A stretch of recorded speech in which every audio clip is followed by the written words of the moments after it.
Hi, I'm Blazeinone, and before we begin this episode of Welcome to the Living Room, I want to tell you about my good friend and his website, webotology.com. He makes really cool videos, and you can find them on Webotology. He also does art and other cool stuff like that, so I really recommend that you check him out. Alright?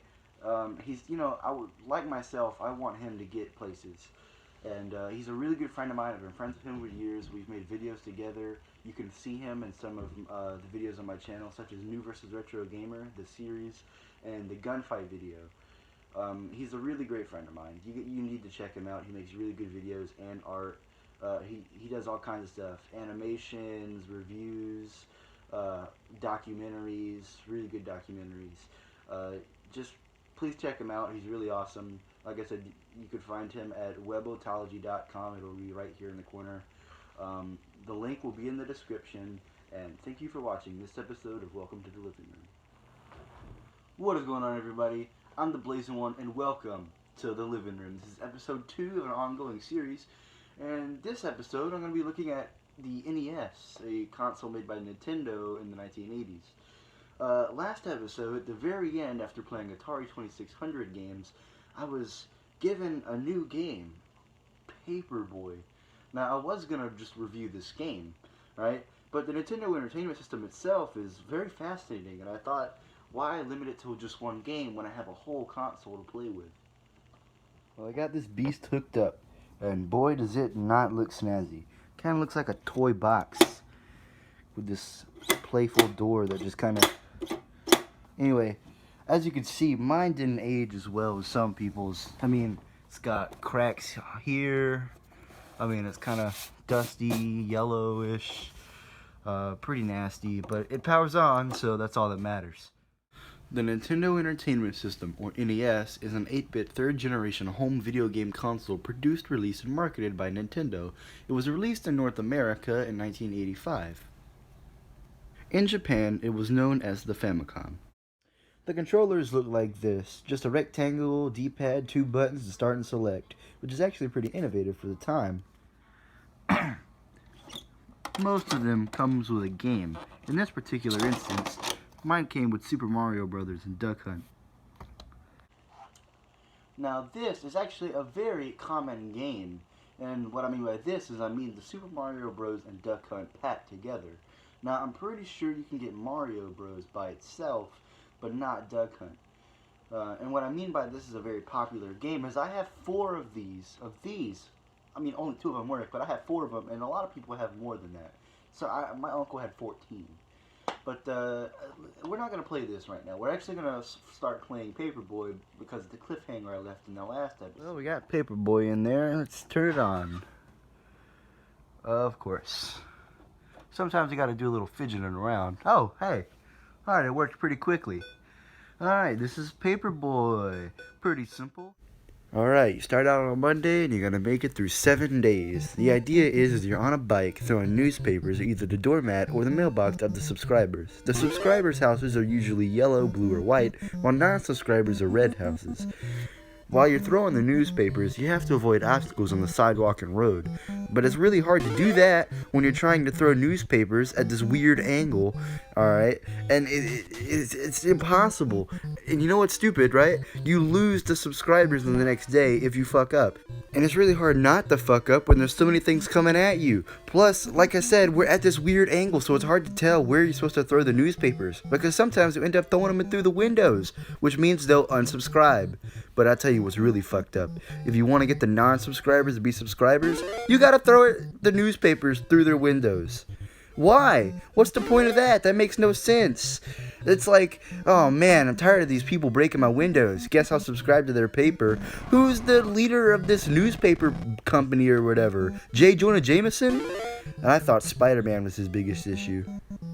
There's several different obstacles that can get in your way. Rolling tires, skateboard dickheads, fire hydrants, RC cars, just normal objects like trees and fences, cars, like a green Model T and some red car that comes jetting down the road, kids on tricycles, dogs, ladies who want to fucking murder you, all kinds of bullshit. But I think the one that grinds my gears is the Grim Reaper and the fucking tornado. If there's a tornado in town, I think it's my day off. And who the fuck is rolling tires? Who's gonna be in their backyard rolling tires? And look at this guy trying to pull his pants up on the side of the street. What the fuck? That's not where you do that. Jesus Christ. What a dickhead. And at this part right here where you're trying to cross the road, why are so many people like fucking riding down these roads in these fast ass whatevers? And then at the end of the level, you go down this obstacle course, because that's fucking normal. Yeah, you're done delivering your papers, so now it's time to go down the obstacle course. I mean, maybe it's fun, you know? Fun for this guy, not for us. Damn, the angle, man, it really fucks you up. When you're trying to go out one of these, go up one of these ramps, and you just fuck up because you think you're spot on, but you just go right past it. It's a load of bullshit, pretty much. But at the end of the day, you made it, and you have fans. So, I mean, it can't be that bad, right? But no, it's fucking worse. The next day is even harder. Alright, on to Tuesday. This will be a much harder level, I'm sure. Alright, look, if the thing looks alright, just throwing newspapers at fucking houses. Damn, who knew a job as shitty as this one could become a video game?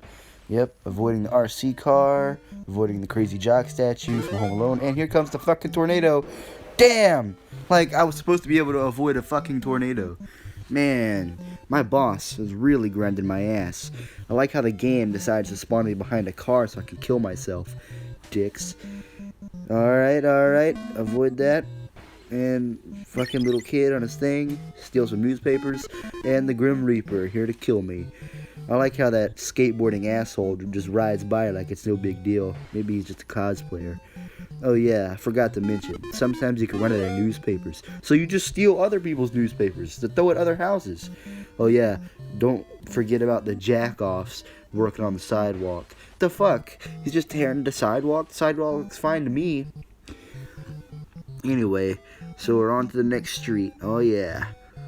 And another fucking tornado. 2 in one day. Damn. Alright, come on, let's go. Fucking damn! That guy didn't see me coming? What an asshole. Alright, we're at the end of this fucking level. On to another psycho course. And this one is a lot more obstacles, except that they're not actually on the road, except for these walls. They're usually just on the side of the thing, so I don't know why they're such a big deal. It's like they just stamped them all over the place so it would look crazy. But no, the obstacle course is always pretty easy, if you don't fuck up because of the stupid angle. But yeah, that's all I can really say about the obstacle course and the end of this fucking level. Actually, all 7 days are pretty much the same after this, so there's not that much to talk about. Yeah, that's about it. Alright, that was Paperboy. I think it's a pretty dumb game, but a lot of people actually really like that game, which I don't understand them. I don't understand. It's boring. I mean, when it's not boring, it's too fucking hard. How are you supposed to avoid the tornadoes? Or the fucking skateboard guys that come out of nowhere really fast down the fucking sidewalk? Or the red cars? And when then the game respawns you, they respawn you behind the obstacle you were trying to avoid the first time. So it's bullshit. It's absolute bullshit. But it's just one of those games, man. One of those games that's revered as the greatest of all time. I mean, it was so great. It got a sequel and a 3D version and countless of ports in every single console in the world. The game really bites your ass, you know, trying to get that high score, because it was an arcade game before it was on the Nintendo. But obviously, I reviewed the Nintendo version, not the arcade version or any other version. So that was Paperboy. I think it's pretty lame, especially after Tuesday. Like after Tuesday, every day is pretty much the same but harder. And but then that's arcade for you, you know what I mean? It's supposed to get gradually harder, so you keep putting more quarters in the machine, trying to get that high score, and then you can have your initials say ass or something. So that was it. Thanks for watching this episode of Welcome to the Living Room. And I'll see you guys in the next one. The next episode, we'll be looking at some Sega Genesis and a game with it, just like this episode.